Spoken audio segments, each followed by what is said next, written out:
नमस्कार, अस्सलाम वालेकुम, सत श्री अकाल, जय झूलेलाल। मैं हूं जी प्रेम मटलानी और आप देख रहे हैं हालात हाजरा का प्रोग्राम। हकीकत ये है। इब्तदा में आपसे दरख्वास्त है, चैनल ज़रूर सब्सक्राइब करें। नाजरीन,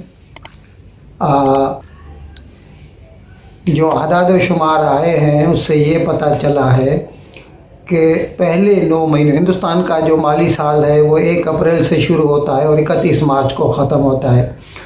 तो 22 के जो 9 महीने गुज़र चुके हैं उसमें जितना सर्विसेज का एक्सपोर्ट हुआ है, बरामद हुई है, सर्विसेज खिदमात जो हैं वो जो हैं इस वक्त तक 236 बिलियन डॉलर हो चुकी हैं। और इस तरह से उम्मीद यही की जा रही है कि साल के पूरा होने तक यानी 31 मार्च तक सर्विसेज की एक्सपोर्ट जो है वो 300 बिलियन डॉलर से ज़्यादा हो जाएगी। अभी सर्विसेज में मेनली तो कंप्यूटर सर्विसेज होती हैं या IT enabled, information technology enabled services, जैसे ऑफशोर काम देती हैं अमेरिका की या यूरोप की कंपनियां जो हिंदुस्तानी कंपनियों को काम देती हैं, तो उसे भी एक्सपोर्ट ही गिना जाता है। तो ये सभी मिलाकर या मेडिकल ट्रांसक्रिप्शन, इस किस्म की कॉल सेंटर होते हैं। तो ऐसे जो भी काम हैं उनमें अभी तक 236 बिलियन डॉलर की एक्सपोर्ट हो चुकी हैं 31 दिसंबर तक, और उम्मीद है कि 31 मार्च तक ये 300 बिलियन डॉलर से तजावज़ कर जाएंगी। पिछले साल ये जो सर्विसेज थी सो 250 बिलियन डॉलर की हुई थी, और मर्चेंडाइज़ की जो पिछले साल एक्सपोर्ट थी वो 400 बिलियन डॉलर की थी। इस साल पूरी दुनिया जो है रिसेशन में है, मंदी में है। यूक्रेन की जंग चालू है, इंग्लैंड तो बाकायदा मंदी में जा रहा है, अमेरिका अच्छा है फिर भी ठीक है, लेकिन रूस जंग से जूझ रहा है और ज़ाहिर है उसकी तरक्की तो नहीं होगी, पीछे ही जाएगा। और यूरोप वाले भी अपनी सही पूरी कोशिश कर रहे हैं यूक्रेन की मदद करने में, और ज़ाहिर है इसके लिए उनका भी जो है बिज़नेस जो है आगे बढ़ने की उम्मीद कम ही है। तो ऐसे में India has been considered as a bright spot amongst committee of the world. पूरी दुनिया के जो ममालिक हैं उनमें जो बड़े ममालिक हैं उनमें हिंदुस्तान का जो जीडीपी है तकरीबन 7% तक दिखा सकता है ग्रोथ, जीडीपी ग्रोथ 31 मार्च तक यानी 22-23 साल में। और एक्सपोर्ट की बात जो हमने की अभी कि सर्विसेज की 300 बिलियन डॉलर की हो सकती है, और अदर मर्चेंडाइज जो है वो 450, यानी ये इस लिहाज से तकरीबन 750 बिलियन डॉलर या उससे ज़्यादा की जो है एक्सपोर्ट हिंदुस्तान क्लॉक कर सकता है 22-23 में। नाज़रीन, ये एक अलग बात है कि इसके बावजूद हिंदुस्तान जो है तिजारती खसारा या ट्रेड डेफिसिट जो है वो एक्सपीरियंस कर रहा है। अब तकरीबन 200 या 220 बिलियन डॉलर का ट्रेड डेफिसिट है। 100 बिलियन डॉलर का तो खाली ट्रेड डेफिसिट है चीन से हिंदुस्तान का, बाकी दूसरे ममालिक से भी। अभी क्या है, हिंदुस्तान की ख़ास तौर पर जो है बड़ी इंपोर्ट्स जो है ना वो तेल है, और इलेक्ट्रॉनिक्स भी हैं। कोशिश कर रहा है हिंदुस्तान अपनी बनाने की, लेकिन इलेक्ट्रॉनिक्स वगैरह की या जो एपीआई हैं यानी फार्मास्यूटिकल इंडस्ट्री में जो इंटरमीडिएट जो होते हैं वो भी चीन से मंगवाने पड़ते हैं। तो इसीलिए चीन की से हिंदुस्तान का जो बिज़नेस है उसमें भी उसका 100 बिलियन डॉलर का ट्रेड डेफिसिट है।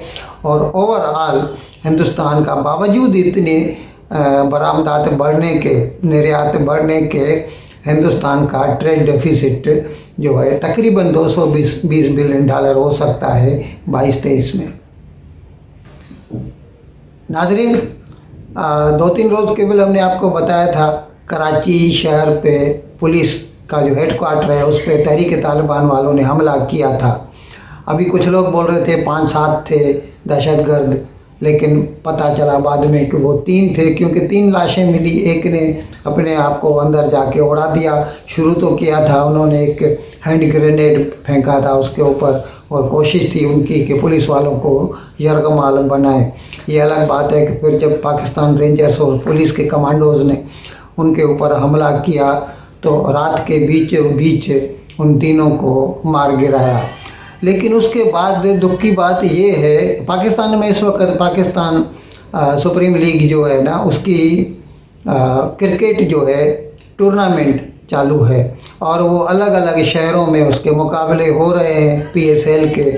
तो कराची में भी मुकाबला होने वाला था, तो उसके लिए लोगों में ऐसे चिमिगोयाँ हो रही थी कि अभी ये तो हमला हुआ है कराची के पुलिस हेडक्वार्टर पर, इसीलिए सिक्योरिटी की पोजीशन शायद कराची में इतनी अच्छी नहीं है कि कराची में PSL का कोई मतलब क्रिकेट मैच करवाया जा सके। लेकिन फिर PCB का, पाकिस्तान क्रिकेट बोर्ड का जो चेयरमैन है इस वक्त, नजम सेठी है, वही फ्राइडे टाइम्स वाला, तो उसने एक ट्वीट किया। उसने कहा कि क्योंकि तहरीक-ए-तालिबान वालों ने बोला है कि वो पुलिस वालों को या अफवाज को या पैरामिलिट्री फोर्सेस जैसे रेंजर्स हैं, फ्रंटियर कांस्टेबलरी है, उनको ही निशाना बनाते हैं, तो फिर हमें कोई डर नहीं है, हम मैच कर सकते हैं, हमारे ऊपर वो अटैक नहीं करेंगे।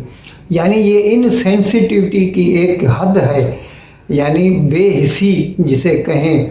इसका मतलब ये है कि हम तो क्रिकेट खेलेंगे, और अगर कल हमला होता भी है और 50-100-200 आदमी मर भी जाते हैं तो let it happen, hell with it. तो फिर जब भी लोगों में इसके ख़िलाफ़ बहुत गुस्सा, गम और गुस्सा देखा गया, तो फिर उसने, नजम सेठी ने उसको, वो जो ट्वीट है अपना, वो डिलीट कर दिया। अच्छा, इसके बारे में हमने ये भी देखा है कि इमरान खान भी जो है ना, वो शुरू से तालिबान का हमदर्द दिखाई देता है, भले ही वो कितने पाकिस्तान के अफवाज का मर्डर करते हैं, उनके ऊपर हमले करते हैं। अभी वो जो पेशावर वाला अटैक हुआ, कितने लोग उसमें मर गए, तकरीबन 50 के लोग, ऐसा 100 जो है उसमें ज़ख्मी भी हो गए, और सब 98% तो उसमें पुलिस वाले थे, पुलिस के अफसरान या काडर थे उसके। लेकिन उसके बावजूद एक मर्तबा भी इमरान खान ने उसकी मजम्मत नहीं की किसी भी हमले की।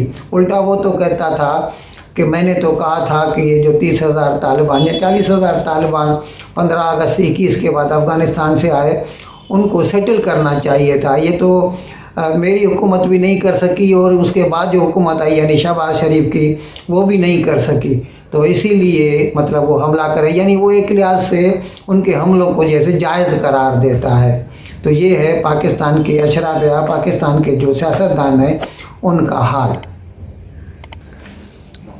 नाजरीन, कल पाकिस्तान के वज़ीर दिफा ख्वाजा आसिफ, उसने कहा, सियालकोट का है, सियालकोट में उसने कहा कि लोग कह रहे हैं कि पाकिस्तान दिवालिया हो सकता है, डिफ़ॉल्ट कर सकता है, और आज होगा, कल होगा, परसों होगा।